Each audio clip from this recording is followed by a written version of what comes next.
সবাই তখন ছিল, তাই বলতে পারেনি। আমাকে বাঁচানোর জন্য ধন্যবাদ।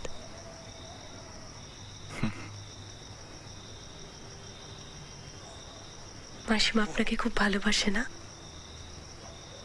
মায়ের কথা শুনে ঘরে থাকলেই তো পারেন। ভয় পাই।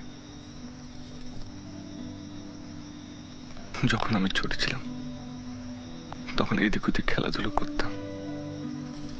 একদিন বাড়ি ফিরে এসে দেখি বাবা ঘুমোচ্ছিল আর মা বাবার সামনে বসে কাঁদছিল। কিছু বুঝে উঠতে পারছিলাম না।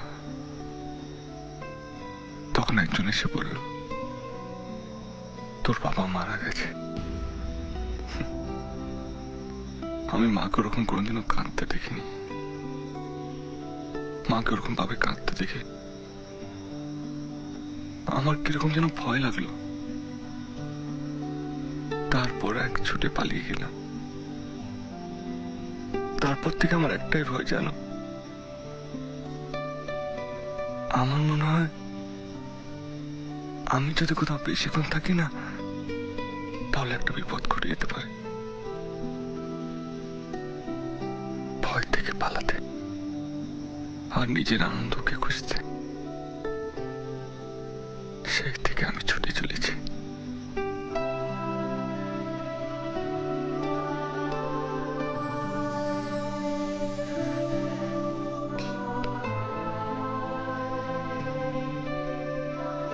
একদিন আমার পা দুটো আমাকে থামিয়ে দিল।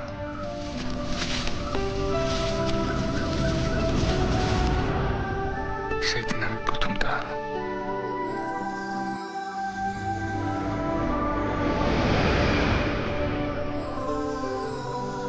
কার জন্য জানো?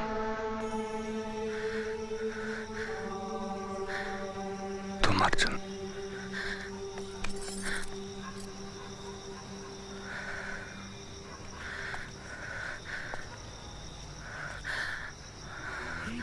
শেষ মুহূর্তে মনে হয়েছিল তুমি দিনের প্রথম আলো মাখা ভগবানের উপহার।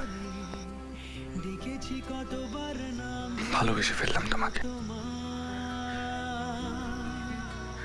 আজ যখন তুমি হারিয়ে গিয়েছিলে তখন আরো বেশি করে বুঝতে পারলাম আমি তোমাকে কতটা ভালোবাসি।